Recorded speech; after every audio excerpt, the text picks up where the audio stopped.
కానీ దొడ్డి దారిన తెలంగాణలో 1400 మందిని బలిగొన్నోడి డైరెక్షన్ లో పనిచేస్తున్న నువ్వు ఈరోజు అదే రక్తం మేము తీసుకొస్తామంటే నీకు ఎందుకు ఇంత భయం?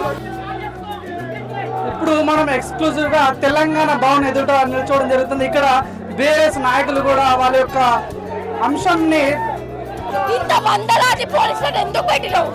నీకంత పిరికితనం ఉంటే ఆ మాటలు మాట్లాడే ముందు ఉండాలి నీకు. అండ్ మరియు విద్యార్థి నాయకులను అరెస్ట్ చేయడం జరుగుతుంది. ఏం చేసినాం? ఇంత కూడా చిత్తశుద్ధి లేని పోలీసులకు కూడా చెప్తాం అనుకుంటున్నా.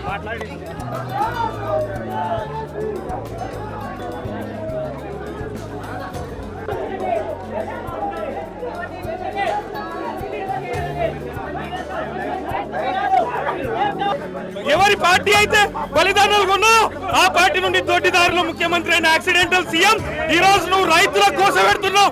ఈ రోజు మా బీఆర్ఎస్ పార్టీ త్యాగాల పునాది మీద త్యాగాలకి ప్రతీకగా నిలబడ్డది. మా హరీష్ రావు గారు కానీ, మా కేటీఆర్ గారు కానీ, మా కేసీఆర్ గారు కానీ ప్రాణ త్యాగానికి సిద్ధపడే మేము ఈరోజు వచ్చినాం. రైతులకు నీళ్లు విడుదల చేయాలని డిమాండ్ చేస్తున్నాం. రైతులు బాగుండాలని డిమాండ్ చేస్తున్నాం.